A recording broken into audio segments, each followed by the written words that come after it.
Alright. Is this thing running now? It's running.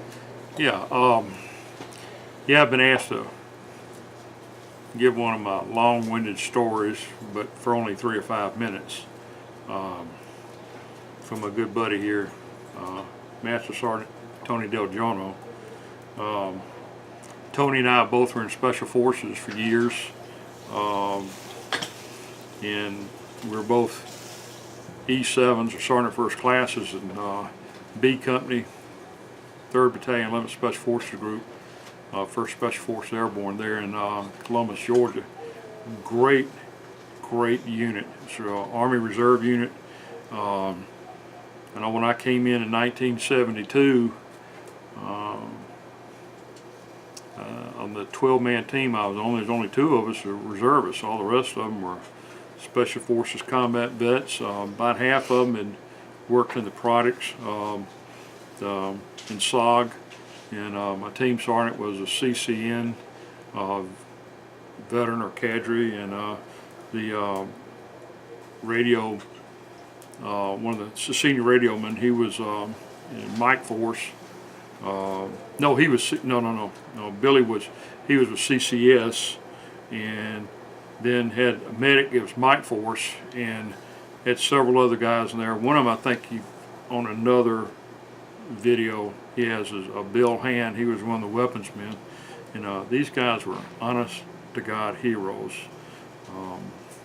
They were the best of the best. And anyway, when I came in, when I was 18 years old, I couldn't join the Army, and they wouldn't take me, and the Marine Corps wouldn't take me because I didn't have a high school diploma. And so I ended up going to the reserves and took all the tests, and a special battery test called the critical decision test and all for Special Forces, and they did a waiver for me, and then I'm off to basic and AIT and jump school and Q course, and got to do 2 MOSs. I started out as a demolition sergeant, and ended up being able to go to weapons school too. And back then you'd get your 11B, you'd get your phase 2 was MOS producing school also. In phase 2 I got to do weapons, light and heavy weapons, along with doing a phase 2 demolitions in phase 3, and then got my flash for my beret. That's before the tabs ever showed up. You got a flash, and then came back and went overseas over half a dozen times. Went to a lot of schools, because being Special Forces is a golden key that opens the doors to schools that you won't ever hear about as a civilian or even in a regular line unit, because they're all classified, or a lot of them are, and I mean some bizarre schools. And I got to go to some of them, and I really enjoyed it. And the opportunity came up when I was Sergeant First Class to put in for flight school, and so I did, and I was accepted, and went to flight school in 81, 82, and graduated from there. Went to Korea, spent a tour in the 2nd Infantry Division on the DMZ with the 4th and 7th Cavalry.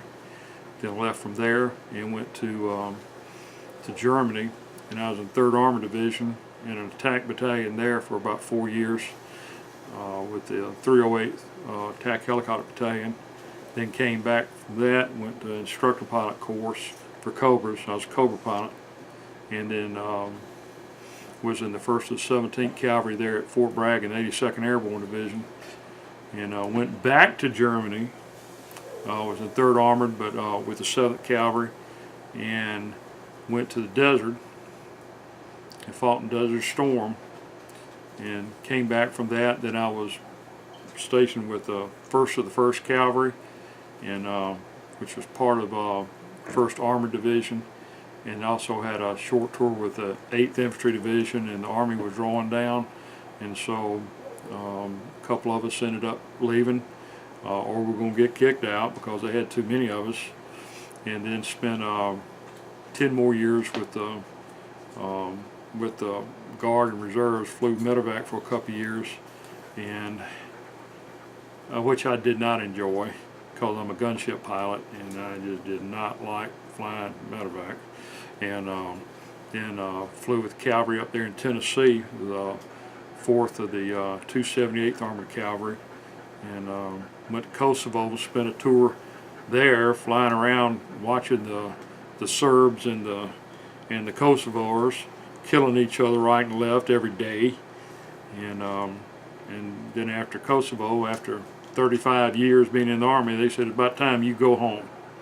And so I went home, and then came back and to the United States, and retired after 35 years as a CW4, and became a life flight pilot, flew life flight helicopters for several different companies all around the United States. And then I was a SWAT cop up in the Atlanta area because I've been in Special Forces. During the time I was in the reserves back in the 70s, I was a SWAT cop there on the Macon Police Department. And because of the GI Bill, when I started in the Army, I did not have a high school diploma or GED. Well, I got my GED at Fort Bragg, and now I have 5 college degrees, a degree in aerospace safety engineering, and 4 associate degrees, and I'm also a nationally registered paramedic. And so the Army did me right, and I got to go all over the world and see things most folks will never see. And I've been all over Asia, Central America, part of the time with Tony, all through Europe and the Middle East. And so some of my stories will be based on, I'm going to give a couple of stories here, and I'll tell you one in just a second. Okay, Mike, edit.